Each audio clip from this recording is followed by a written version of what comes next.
For more on our top stories of what's going on in your areas, you can visit our website, channelstv.com and youtube.com/channelsweb. Watch us on the go on any mobile device by logging on to m.channelstv.com or simply download the Channels TV app for Android, iOS and Windows devices from their respective stores. Now, having the Channels TV and Channels 24 apps will give you access to news and updates. You also have the eyewitness feature, so you too can be a part of the news.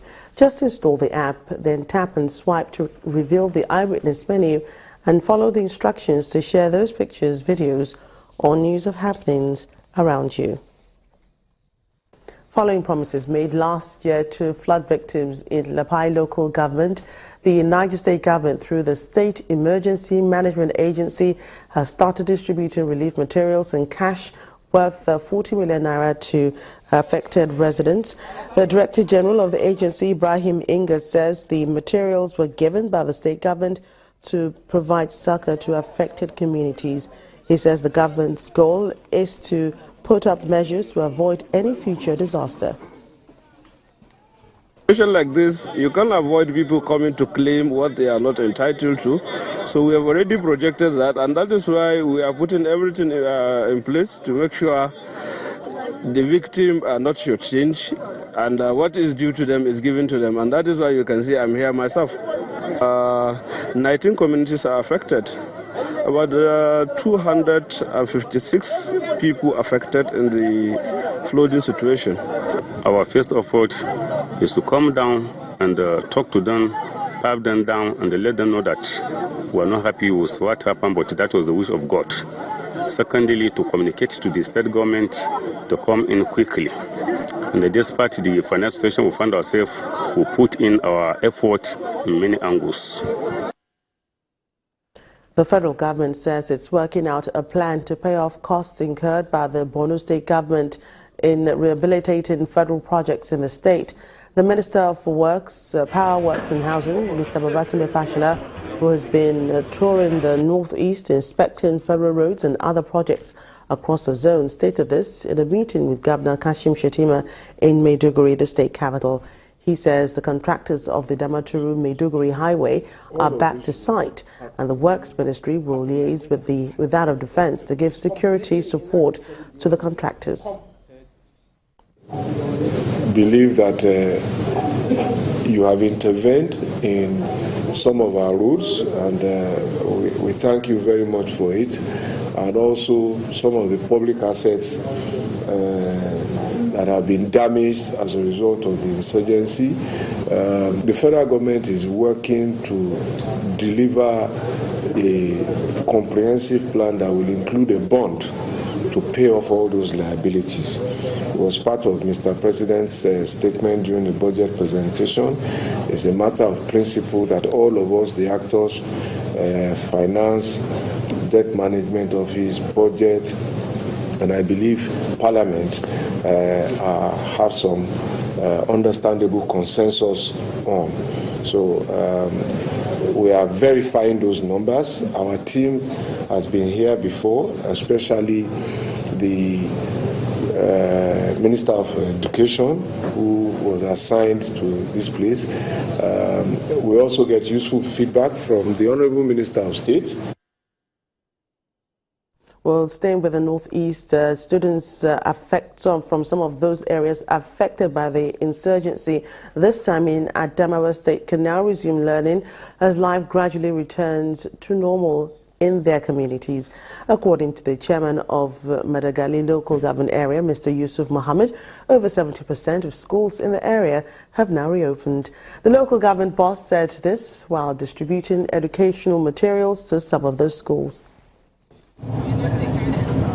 Madagali is one of the 21 local government areas of Adamawa, one of the northeastern states of Nigeria, besieged by insurgency. This act of terrorism brought the state to its knee, leaving in its wake death, maiming, destruction of life and property. Schools too were not left out. But to combat the impact of this on its educational sector, materials are now being distributed to aid teaching and learning process as life gradually returns to the community. Now that the relative peace has been restored in our area, and over 70% of our schools have been reopened, we should now lay emphasis on education, pursuit of our children, since we are lagging behind in almost everything. This cannot be achieved by the effort of an individual, but by our collective efforts. This needs total dedication to duty by our teachers and the leaders alike. In the light of the emergency that is recently declared in the state by our executive governor, Governor Muhammadu Jibril Abindo, he declared this emergency because of his concern for education, and especially for the local governments that are ravaged by insurgency. He said he wants to start this to show us how much he has concern for our pupils, our students, our teachers, and everybody that has to do with education in Madagali local government. There are promises to put these into good use. Today I'm promising the government that by the grace of God, we will now deliver a quality education to the public side of Madagali local government, regardless of anything. Going forward, Adamawa State Government says it is willing to partner anybody or individual to raise the status of education in its domain. Over 300 young men and women have graduated with various entrepreneurial skills in the first phase of the Taraba State Grassroots Skill Acquisition Program. The State Governor, Darius Ishaku, who inspected products made by some of the trainees, warned beneficiaries against selling the equipment given to them for startups, with a promise to prosecute anyone found doing so.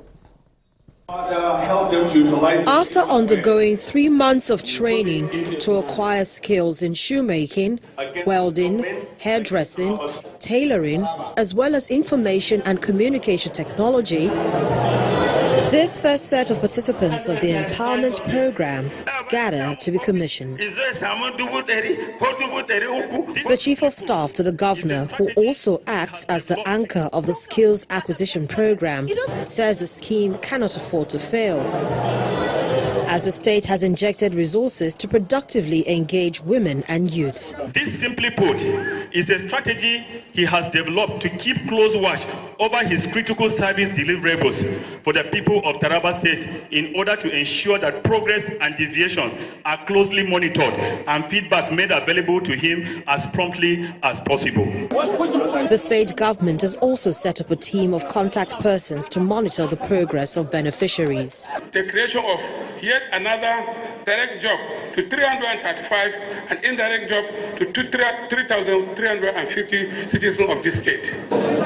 The 335 were also presented with startup equipment needed for their various ventures. I want to say a big thank to the governor of Taraba State, Acte Darius Ishaku, for what he has done for us. I pray that God will bless him for us. I am grateful with what I have at last in this program. I also believe for the state governor, it will not be business as usual, where beneficiaries divert business startup packs for other purposes. He also underlines the importance of producing locally made traditional products that are very marketable. I also believe that our culture is one area where we can turn to for the promotion of our traditional values, and also as a means of generating income for our well-being.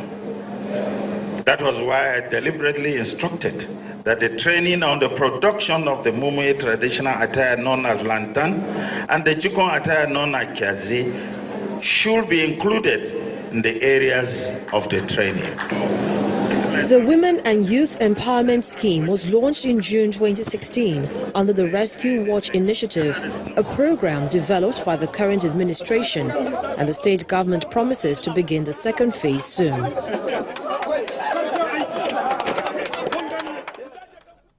When news across Nigeria returns, police in Delta State parade alleged killers of a bank manager. In a moment, please stay with us.